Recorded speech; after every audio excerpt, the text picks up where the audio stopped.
Fala aí, humilhadores, beleza? Bom, vamos fazer aqui aquela clássica análise das questões dos segundos exame de qualificação da UERJ. Eu estou com a prova aqui aberta, aconteceu ontem no caso. Vou comentar aqui rapidinho sobre as questões e dar o meu parecer aí sobre a prova. Depois no final eu falo o que eu achei. Vamos começar aqui já sem enrolar. Primeira questão aqui, uma questão sobre respiração celular, bioquímica, questão 30. A questão fala o seguinte, ó, o ciclo de Krebs que ocorre nas mitocôndrias é um conjunto de reações químicas aeróbias fundamental no processo de produção de energia para a célula eucarionte. Ele pode ser representado pelo seguinte esquema, o cara te dá aqui na questão o ciclo de Krebs. Beleza, uma porrada de reação ali. O que importa para nós nessa questão é saber aonde acontece a formação de cada NAD reduzido, que no caso aqui é o NADH, e aonde acontece aqui a produção do GTP, que é a guanosina trifosfato, que vai depois virar ATP. Agora vem a rataria da questão, ó, se liga. Admita que um ciclo de Krebs, que após a entrada de uma única molécula de acetilcoenzima A, ocorra normalmente até a etapa de produção do fumarato. Então você, para fazer a questão, teria que pegar o início do ciclo, que é onde entra aqui o acetilcoenzima A, e contar até o fumarato. Quantos NAD reduzidos saem, quantos FAD e quantos ATPs. Então vai acontecer aqui a produção de 2 NAD, que vai rolar de isocitrato para o alfa-cetoglutarato, e desse para o succinilcoenzima A. Um ATP do succinil-CoA para o succinato e um FAD reduzido do succinato para o fumarato. Beleza. Aí o cara fala o seguinte, ó. Ao final da passagem dos produtos desse ciclo pela cadeia respiratória, quais produtos do ciclo de Krebs vão passar pela cadeia? O NAD e o FAD, reduzidos, né? Qual é a quantidade total de energia produzida expressa em ATP? Então, qual é o lance? A gente lembra que a respiração celular, o ciclo de Krebs e a cadeia respiratória, ou fosforilação oxidativa, são interdependentes. Os produtos NAD reduzido e FAD reduzido do ciclo de Krebs, eles vão fornecer elétrons para a cadeia respiratória. O que o aluno tinha que saber para conseguir matar a questão? Uma decoreba de qual é o valor de ATP feito por cada NAD quando esse doa elétron na cadeia respiratória e qual o valor de ATP feito por cada FAD. Aí essa questão aqui era uma discussão. Por quê? Porque existe uma conta antiga de que cada NAD reduzido que fornece elétrons para a cadeia respiratória gera 3 moléculas de ATP. E cada FAD reduzido, FADH2 aqui, geram 2. Só que existe uma outra frente, que é uma conta mais atual, inclusive vários professores amigos meus, a gente discutiu a questão e tal. A conta recente diz que cada NAD reduzido gera 2 ATPs e meio. E cada FAD gera 1,5. Só que nessa questão ele não usou esse cálculo. Ele usou o cálculo de que cada NAD que fornece para a cadeia respiratória elétrons vai gerar 3 moléculas de ATP. E cada FAD vai gerar 2. Então, se ele quer a conta até o fumarato, a gente tem que contar aqui 2 NAD. Então, 2 vezes 3, 6 ATPs. Mais um ATP que já está aqui pronto no ciclo de Krebs, 7, mais 2 ATPs feitos por cada FAD que vai doar na cadeia respiratória os elétrons. Ou seja, somando tudo, 2 NAD, 6, 1 ATP, 7, mais um FAD, 2, a gente tem aqui total de 9. Então seria a letra C aqui o gabarito. Eu achei a questão polêmica, né? A questão muito decoreba. Essa aqui foi a mais difícil na minha opinião e sinceramente eu acho que outras coisas mais interessantes poderiam ser cobradas ao invés de uma decoreba como essa, ainda mais tão polêmica assim, né? Porque eu, por exemplo, eu falo as duas contas quando eu dou aula, eu ensino 2 ATPs e meio, 1,5 para o NAD e para o FAD, respectivamente, ou 3 e 2. Se você fizer a conta com 3 e 2, no final você vai ter a equação da cadeia respiratória com uma soma total de 38 ATPs. Se fizer com a conta 2,5, 1,5, vai ter como 32. Então aí ficou um pouco polêmica, né? Mas enfim. Letra C, o gabarito. 9 ATPs. Vamos para a próxima aqui. Questão 34, uma questão de evolução junto com gráfico. Essa questão aqui foi tranquila, foi bonitinha até. Então ele fala o seguinte, ó. A população de uma espécie de roedores com pelagem diferente de colorações foi observada em 2 momentos.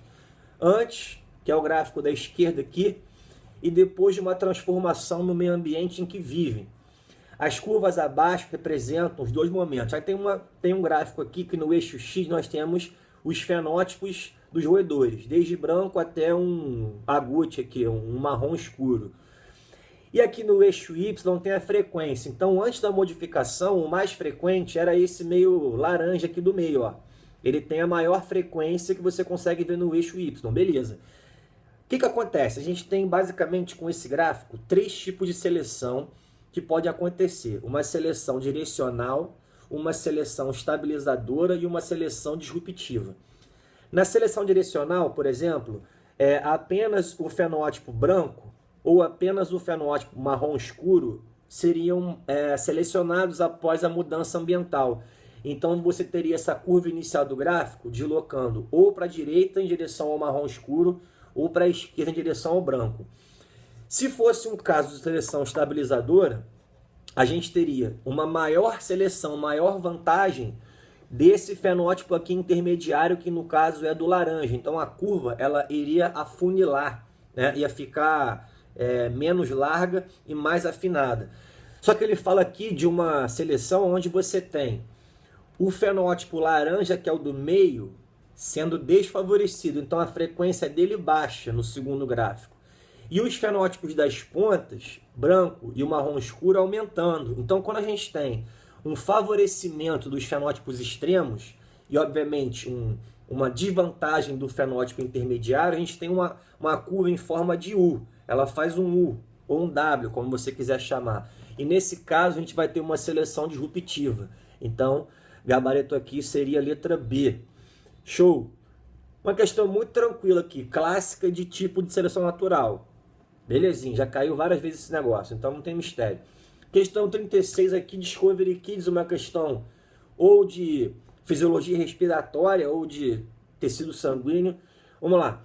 Um morador de uma cidade situada ao nível do mar decidiu passar férias em uma cidade com altitude de 2.500 metros. Então o cara foi para um rarefeito. A parada é essa. Antes da viagem, os resultados do seu exame de sangue eram compatíveis com a normalidade em todos os parâmetros. Então o cara tinha um hematócrito normal, a contagem de hemácias normal. Beleza. No entanto, logo nos primeiros dias de viagem, sentiu forte tontura e dor de cabeça, porque estava mais difícil obter o oxigênio. No rarefeito, a pressão do O2 é menor, então fica mais difícil fazer difusão no alvéolo pulmonar, fica mais difícil fazer hematose. Aí, o grande lance da questão é o seguinte: o nosso corpo vai ter que se adaptar a essa condição de rarefeito. E como que ele se adapta? O nosso rim detecta essa menor pressão de O2 que vai acontecer inicialmente no nosso sangue, devido ao rarefeito. E aí o nosso rim vai liberar um hormônio chamado eritropoetina, que vai estimular um processo denominado eritropoese, que consequentemente vai levar a maior produção de hemácia e aumento do hematócrito. Aí a pessoa pergunta, pô, mas por quê? Se está mais difícil obter o oxigênio por diferença de pressão, para o corpo compensar essa dificuldade, ele vai aumentar a quantidade de hemácia, que é a célula que vai ser responsável por transportar o oxigênio e favorecer aí essa captação no ambiente que o ar é rarefeito. Então ele pergunta qual vai ser a célula que essa pessoa vai produzir a mais nessa condição. Obviamente, letra B aqui é mais. Essa questão, Discovery Kids, essa Baby Class de Neilândia, não tinha mistério, tranquila. Vamos para a questão 40, que é uma questão que fala sobre meiose, mais especificamente sobre gametogênese, no caso do macho, espermatogênese e produção de espírito. Olha só, a reprodução em animais do sexo masculino envolve uma série de divisões celulares que produzem espermatócitos primários e secundários como etapas intermediárias para a produção do gameta masculino. Então, isso aqui ele está falando sobre espermatogênese. A gente tem no início do processo a espermatogônia, que é uma célula diploide. Depois ela vai amadurecer, vai acumular um pouco de nutriente, não sofre divisão nenhuma e vira uma célula chamada espermatócito primário. Depois, essa célula, a primária, que continua a quantidade de cromossomos igual, não foi alterada, ela sofre meiose 1. E aí gera espermatócito secundário. Se ela sofre meiose 1, já vai acontecer uma redução da quantidade de cromossomos. Seguindo o processo, ele não vai cobrar isso aqui não, essas células chamadas espermatócitos secundários vão sofrer a meiose 2 e vão formar as espermátides, que no fim das contas já são haploides, vão sofrer um processo chamado espermiogênese e vão gerar os spits. Beleza, ele pergunta aqui, ó, considere um macho adulto diploide com 28 cromossomos. Então, a espermatogônia desse cara tem 28 cromossomos. Na hora que ela fizer o amadurecimento para gerar espermatócito primário, ela não sofre divisão nenhuma. Então ela continua com 28. Depois ela faz meiose 1 e vai gerar espermatócito secundário. Então se ela sofre meiose 1, ela vai reduzir a quantidade de cromossomos à metade. Então ela vai ter, se ela tinha antes 28, vai passar agora a ter 14, certo? Então ele pergunta qual é a quantidade de cromossomos que essas células vão conter respectivamente. Espermatócito primário e secundário. Como no caso do primário não houve divisão, apenas um acúmulo de nutrientes e a célula amadureceu, ela continua com 28. Como no caso do secundário já rolou a meiose 1, então já aconteceu uma redução da quantidade de cromossomos à metade, ela vai ter 14. Então a resposta seria a letra A, 28 e 14. Uma questão aqui, nível médio, porque o candidato tinha que se lembrar aí em qual etapa, né, dessa gametogênese se encaixam espermatócito primário e secundário. Então isso aqui não era tão fácil não, mas dava para fazer, de boa. Questão 42, uma questão que não tem matéria, irmão. Não tem matéria. Isso aqui é interpretação. Não tem matéria nenhuma aqui. Isso aqui não é, tá na biologia, mas é para interpretar só. Não é botânica não essa parada, nem ecologia, ó. Se liga.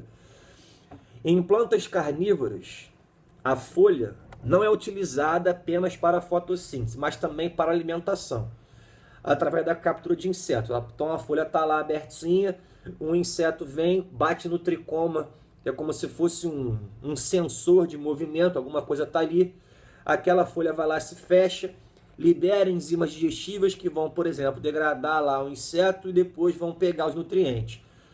Plantas carnívoras, elas estão adaptadas em solos pobres, principalmente pobres em nitrogênio, porque elas vão obter esse nitrogênio justamente sendo carnívoras, absorvendo de um inseto, por exemplo, que ela comeu. Então ela está bem adaptada num ambiente que o solo é pobre em nitrogênio e ela vai obter esse nutriente a partir do animal, então consequentemente ela também não vai ser tão eficiente assim na fotossíntese. Mas o cara fala isso aqui na questão, ó. Como as plantas com muitas adaptações para o carnivorismo apresentam um gasto energético extra em estruturas como glândulas e pelos, suas folhas são, em geral, menos eficientes fotossinteticamente, porque ela tem que ter um tecido com produção de enzima digestiva, né, na própria folha, um tecido com produção dos órgãos sensoriais para detectar o inseto que chegou ali na própria folha. Então isso ocupa o lugar da clorofila que deveria estar ali. Então ela perde capacidade fotossintética. Beleza. Considere 3 tipos de planta. Ó. Não carnívoras, normal, que a gente estuda por aí na botânica. Carnívoras pouco modificadas para tal função, não estão nem lá nem cá, em cima do muro. Carnívoras altamente modificadas para a função. São aquelas que têm maior capacidade de digerir os insetos e menor capacidade fotossintética. Então elas têm maior capacidade de se adaptar num solo pobre e num ambiente com pouca iluminação. Por quê? Porque elas não dependem tanto da fotossíntese assim, pessoal. Essa era a rataria que a gente tinha que ter em mente. Ódio no miocárdio, só interpretação. Aí o cara pergunta aqui, ó. Com o objetivo de estudar a adaptação para esse modo de alimentação, o carnivorismo, os 3 tipos de planta foram colocados em 4 meios ambientais diferentes. Observe a tabela, tem uma tabela aqui. Meio W, X, Y, Z. Com variação aqui de quantidade de minerais no solo alta ou baixa e iluminação do ambiente alta ou baixa. Aí o cara pergunta, as plantas carnívoras altamente modificadas, ou seja, que têm menor capacidade fotossintética e maior capacidade de digerir animais, tiveram melhor adaptação no seguinte meio experimental. Claro que ela vai conseguir se adaptar melhor num ambiente que tem menos luz, porque ela consegue obter nutriente a partir do carnivorismo. E, obviamente, ela consegue ficar melhor num ambiente que o solo é pobre. Então, você vai ter que escolher aqui um meio que tem quantidade de minerais baixa e iluminação baixa também. Isso aí é o meio X, gabaritinho, então, letra B. Não tem matéria isso aqui, é puramente interpretação. Questão 44, a última também não tem matéria. Ah, mas isso aí é fisiologia. Não é. Não é fisiologia. Isso aqui é só interpretar gráfico. Olha lá. A temperatura e a pressão afetam a solubilidade do oxigênio no sangue dos organismos. Então, é no sangue do organismo.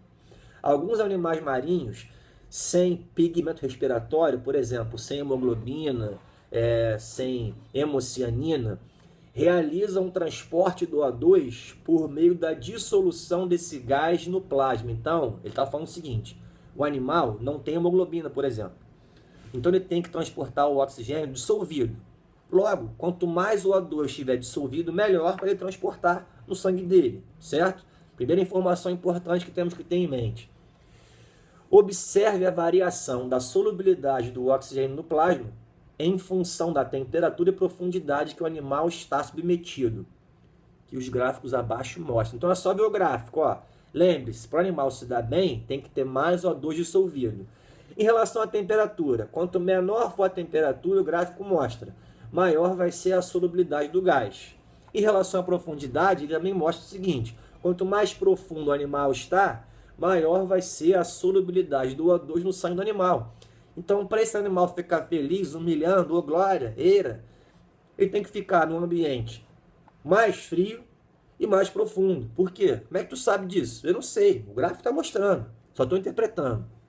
Então, vai lá. Um estudo realizado sobre 4 diferentes condições experimentais para avaliar a dissolução do O2 no plasma desses animais apresentou os seguintes resultados. Aí tem aqui, temperatura W, X, Y, Z, variando de baixa a alta. Profundidade, mesma coisa, vai variar de baixa a alta. Aí ele pergunta, ó, o transporte do oxigênio dissolvido no plasma sanguíneo foi mais favorecido na condição ambiental da seguinte letra. É só olhar o gráfico. Temperatura baixa, profundidade alta. Temperatura baixa, profundidade alta é a condição W, gabaritinho, então, letra A. Beleza, humilhadores? Então, olha só, espero que vocês todos tenham ido bem, conseguido o seu conceito de objetivo. Humilhador, e essa prova aí? Prova muito muito tranquila, foi mais fácil que a outra. 6 questões de biologia, 2 de interpretação, só olhar o gráfico e outra uma tabela aqui. Uma de evolução, com um tema, clássico, aquela da seleção disruptiva. Uma de respiração, tecido sanguíneo também clássica, sobre ar rarefeito, adaptação sanguínea a essa condição. E a outra sobre gametogênese, um nível médio, o cara tinha que lembrar aí. E a única polêmica que mais difícil decoreba foi a primeira, que é essa do ciclo de Krebs. Tudo bem, essa aqui o cara tinha que decorar lá as contas do NAD, FAD na cadeia respiratória, um pouco mais complicada. Mas fora isso, eu gostei da prova. Achei a prova tranquila, né? Não foi nem tão conteudista, mesmo essa primeira sendo muito conteudista, né? Muito rodapé de livro. 2 de interpretação pura para compensar. Então a gente não pode reclamar não, né? Pessoal, é isso. A prova foi bem tranquila, tá? Só achei, assim, estranho não cair nenhuma questão de histologia esse ano, não caiu na primeira fase. De repente, na segunda fase, vai cair para quem fizer específica. Então é isso, essa foi a minha humilde análise e opinião sobre a prova da UERJ, segundo exame de qualificação 2015. Espero que você tenha conseguido o seu conceito. Humilhadores, keep humilhando, chora agora, ri aprovado. Se não aguenta, não se envolve, chama que vem. Irá, abraço.